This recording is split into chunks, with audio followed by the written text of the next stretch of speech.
차를 타고 인적 없는 별장을 향해 가는 제시와 제럴드. This is gonna be good for us, Jess. Really good.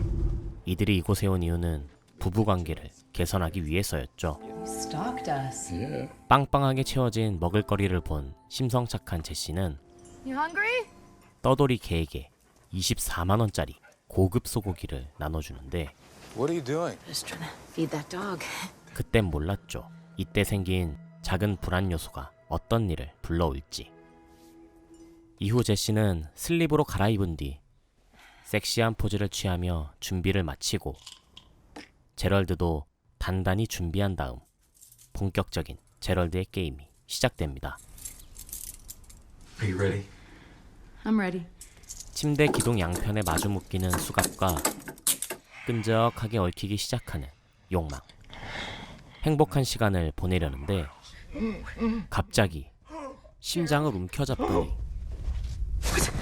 죽어버린 제럴드.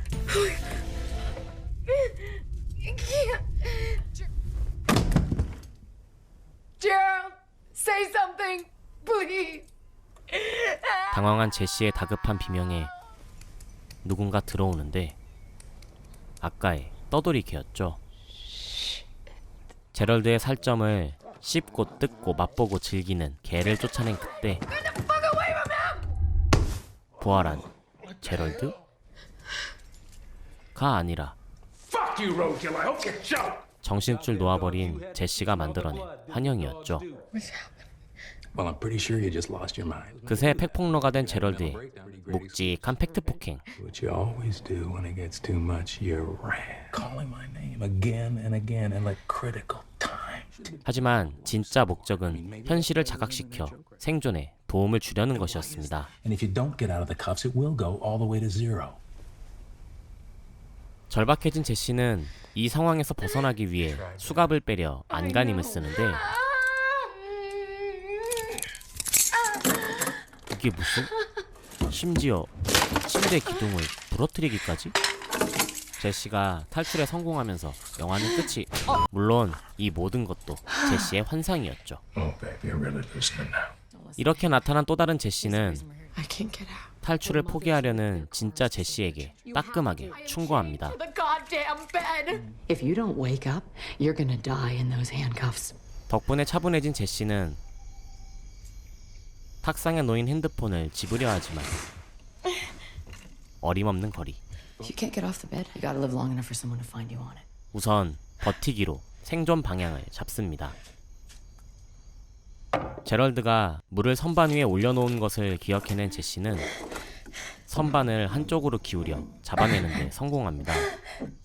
그런데 물컵에 닿지 않는 입술. Stupid. Don't you dare let it go. 결국 다시 제자리에 돌려놓는 제시. 슬립을 입었을 때 택을 떼어냈던 걸 생각해내고 영수증을 이용해 빨대를 만들더니 물을 마시는데 성공하죠.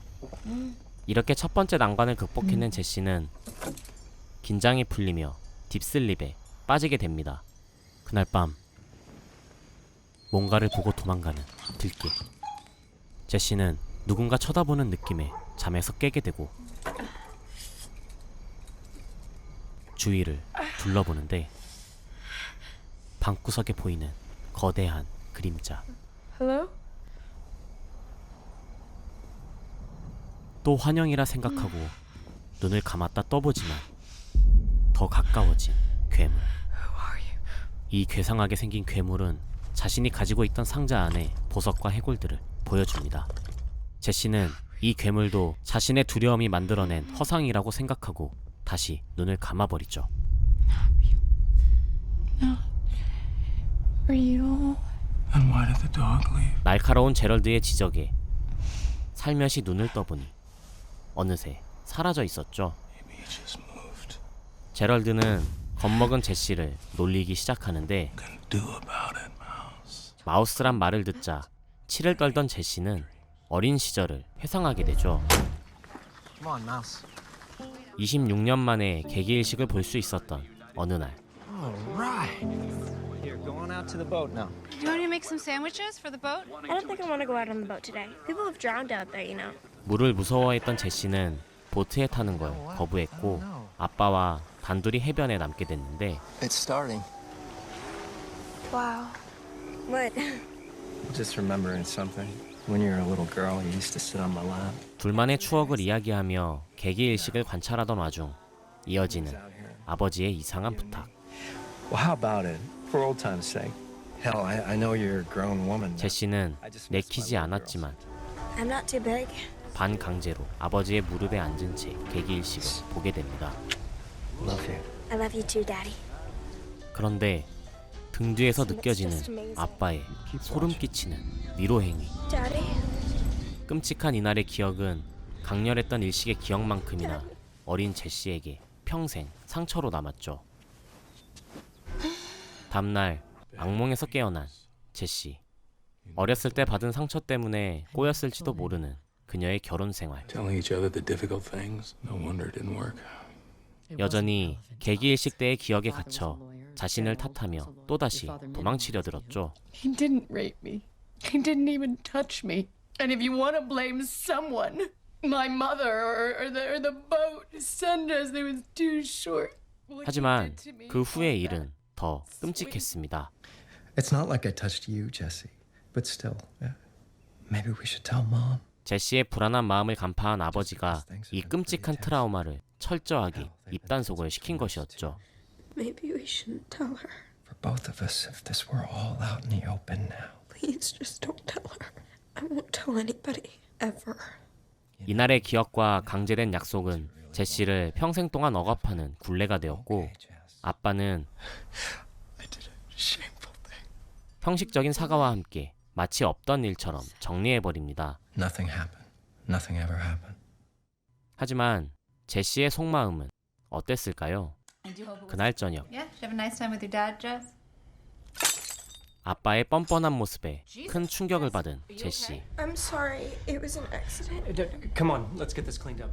아이러니하게도 이때 벌어진 사고는 현재의 제시가 수갑을 벗겨낼 힌트가 됩니다. It's gonna fucking hurt.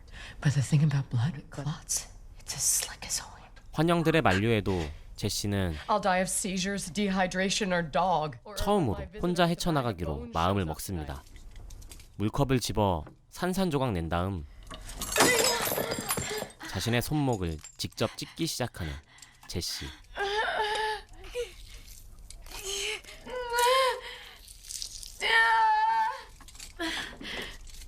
빌어먹을 아픔을 참고 피를 윤활유 삼아 살가죽이 벗겨질 정도로 잡아당긴 끝에 드디어 수갑에서 벗어난 제시는 방전된 핸드폰을 뒤로 하고 반대쪽 수갑도 풀어내는 데 성공합니다. 완전히 자유가 된 제시는 응급치료를 마치고 탈출을 위해 차키를 집으러 가는 순간 실신하고 말죠. 얼마 후 제시를 먹이로 착각한 개 덕분에 정신을 차린 그녀가 차키를 챙긴 그때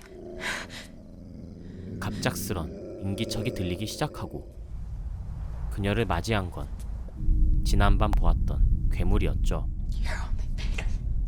제시는 겁이 났지만 살기 위해 자신의 결혼 반지를 목숨값으로 넘겨주고 별장에서 빠져나오는 데 성공합니다. 도움을 요청하기 위해 차를 타고 가던 제시가 정신을 잃는 순간 덮쳐드는 악몽.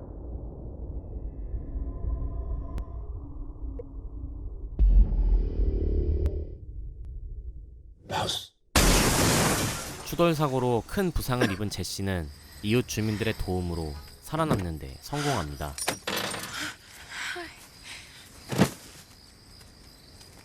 제시는 사건 이후 부유했던 남편의 재산과 보험금으로 생존자의 권리를 누렸지만 밤에는 여전히 악몽에 시달렸죠.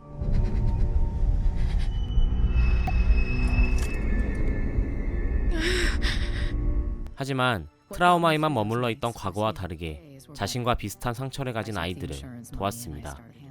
그러던 어느 날 한 기사를 보게 되는데 제시가 환영이라고 생각했던 괴물 문라이트는 실존하는 존재였다는 것이었죠.